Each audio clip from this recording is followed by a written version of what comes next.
ನೋಡಿ, ಇಡೀ ರಾಜ್ಯದಲ್ಲಿ ಸುಮಾರು 2,88,000 ಹುದ್ದೆಗಳು ಖಾಲಿ ಇದೆ. ಮತ್ತು ಈ ನಿಗಮ ಮಂಡಳಿಗಳಲ್ಲಿ 1 ಲಕ್ಷಕ್ಕೆ ಸಮೀಪ ಹುದ್ದೆಗಳ ಖಾಲಿ ಇದೆ. ಹೆಚ್ಚು ಕಡಿಮೆ 4 ಲಕ್ಷ ಸಮೀಪ ಉದ್ಯೋಗ ಯುವಕರಿಗೆ ಕೊಡಬೇಕಾಗಿದೆ. ಆದರೆ ಈ ಸರ್ಕಾರದಲ್ಲಿ ದಿವಾಳಿ ಆಗಿದೆ. ಹಣ ಇಲ್ಲ, ಬರೀ ಗ್ಯಾರಂಟಿ. ಈ ಸಲನೂ 1,16,000 ಕೋಟಿ ರೂಪಾಯಿ ಸಾಲ ತೆಗೆದಾರ. ಎದ್ರ ಸಲ ತೆಗೆದಾರ? ಅಭಿವೃದ್ಧಿ ಸಲ ತೆಗೆದಾರ ಅಥವಾ ಕೃಷ್ಣಾ ನೀರಾವರಿ ಪೂರ್ತಿ ಮುಗಿಸ್ತೀನಿ ಅಂತ ತೆಗೆದಾರ? ಏನೂ ಇಲ್ಲ. ಕೇವಲ ಸರ್ಕಾರಿ ನೌಕರರು ಸಂಬಳ ಮಾಡಬೇಕಾಗಿದೆ, ಗ್ಯಾರಂಟಿ ಇದನ್ನು ಮೇಕಪ್ ಮಾಡ್ಕೋಬೇಕು. ಇದರಿಂದ ಕರ್ನಾಟಕದ ಅಭಿವೃದ್ಧಿ ಆಗ್ತಾಯಿಲ್ಲ. ನಿರುದ್ಯೋಗ ಯುವಕರಿಗೆ ಇವತ್ತು ಏನು ಸಿಗಬೇಕಾಗಿತ್ತು ನೌಕರಿ, ಅದು ಸಿಗ್ತಾ ಇಲ್ಲ. ಅದಕ್ಕೇ ನಾವು ನಾಳೆ ಬಿಜಾಪುರನ ಕರೆ ಕೊಟ್ಟಿದ್ದೀವಿ. ಆದರೆ ಪೊಲೀಸರು ರಾಜ್ಯ ಸರ್ಕಾರದ ಒಂದು ಒತ್ತಡದಿಂದ ಈ ಒಂದು ಏನು ಅನುಮತಿಯನ್ನು ನಿರಾಕರಿಸ್ಯಾರ.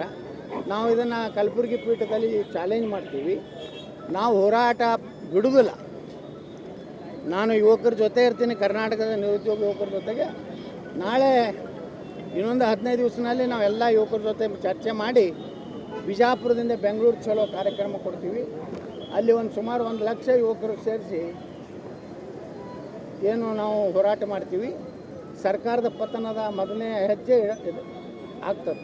ನಾನು ಸಿದ್ದರಾಮಯ್ಯ ಸರ್ಕಾರಕ್ಕೆ ಎಚ್ಚರಿಕೆ ಕೊಡ್ತೀನಿ. ತಕ್ಷಣ ನೇಮಕಾತಿ ಪ್ರಾರಂಭ ಮಾಡಬೇಕು. ನಮ್ಮ ನಿರುದ್ಯೋಗ ಯುವಕರಿಗೆ ಉದ್ಯೋಗ ಕೊಡಬೇಕು. ಯಾರಿಗೆ ನಿರುದ್ಯೋಗ ಯುವಕರು ಉದ್ಯೋಗ ತಗೋತಾರಲ್ಲ ಅವ್ರಿಗೆ ಯಾವ ಫ್ರೀಗಳನ್ನು ಕೊಡುವ ಅವಶ್ಯಕತೆ ಇಲ್ಲ. 2,88,000 ಉದ್ಯೋಗಗಳನ್ನು ತುಂಬಿಟ್ರೆ 2,88,000 ಕುಟುಂಬಗಳು ಏನೋ ಅವ್ರ ಅನುಕೂಲ ಆಗ್ತದೆ. ಅಂಥವ್ರಿಗೆ ಏನು ಗ್ಯಾರಂಟಿ ಬೇಕಾಗಿಲ್ಲ.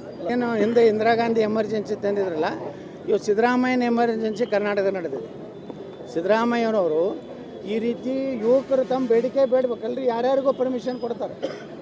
ಆದರೆ ಹುಡುಗರು ತಮ್ಮ ಈಗ ನೋಡ್ರಿ, ಅವರು ನಾವೇ ಆತ್ಮಹತ್ಯೆ ಮಾಡ್ಕೋತೀವಿ ಅನ್ನೋದು ಸ್ವಚ್ಛ ಮರಣ ಅದನ್ನು ಮಾಡ್ತೀವಿ ಅನ್ನೋಂಥ ಪರಿಸ್ಥಿತಿಗೆ ಯುವಕರು ಬಂದಾರ. ಮತ್ತು ನೀವು ಯುವಕರದ ಹೋರಾಟದ ಒಂದು ಹಕ್ಕೇನಿದೆ ಪ್ರಜಾತಂತ್ರದಾಗ. ಎಂತಿಂಥ ದೇಶದ್ರೋಹಿಗಳ ಹೋರಾಟಕ್ಕೆ ಸಪೋರ್ಟ್ ಮಾಡ್ತಾರೆ ಇವರು. ಪಾಕಿಸ್ತಾನ ಜಿಂದಾಬಾದ್ ಅನ್ನೋಂಥ ಹೋರಾಟಗಳಿಗೆ ನಮ್ಮ ಪೊಲೀಸ್ ಇಲಾಖೆ ಅನುಮತಿ ಕೊಡ್ತದೆ.